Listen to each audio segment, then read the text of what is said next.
Le Sili national de Guinée ne participera pas à la prochaine Coupe d'Afrique des Nations Gabon 2017. Outre cette contre-performance, d'autres crises pourraient remettre en cause les chances d'affronter avec sérénité les éliminatoires du mondial prochain. La défaite récente et inattendue face au Swaziland a fait ressortir des défis importants à relever pour permettre à cette équipe de revenir à son niveau habituel. La rencontre qui était déterminante pour l'avenir de Sili dans cette compétition se termine sous des fausses notes aux grandes dames des supporters guinéens. Le problème de cette équipe n'est pas forcément l'entraîneur, même si l'entraîneur qui était là a contribué à cet état des faits. Mais le plus important, c'est qu'il manque une génération de footballeurs capables de rehausser le niveau du football guinéen. Parce que depuis le départ de Pascal Fenduno, les Fodé Mansaré, des Titi Camara, cette génération est en train de se chercher et jusqu'à présent, elle n'arrive pas à montrer le vrai potentiel qu'elle a.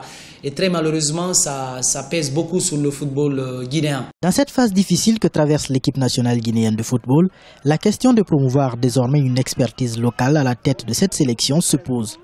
Pour les spécialistes, une meilleure connaissance des réalités du milieu, une proximité et une capacité de gérer les querelles intestines sont entre autres qualités que devrait avoir le sélectionneur. Certaines candidatures locales se sont déjà manifestées.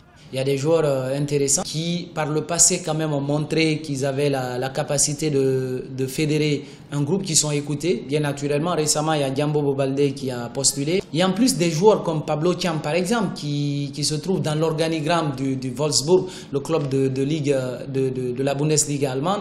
Il y a aussi Kamfori Lapé Bangoura qui est là, qui se trouve sur place. Il faut quelqu'un qui a le dos large, qui joue le rôle de père, parce que le vestiaire guinéen est très difficile à gérer. Il y a un certain nombre de joueurs qui ont pris du galon. Outre la contre-performance des joueurs sur le terrain, on peut dire que c'est l'ensemble de l'appareil sportif du pays qui est grippé.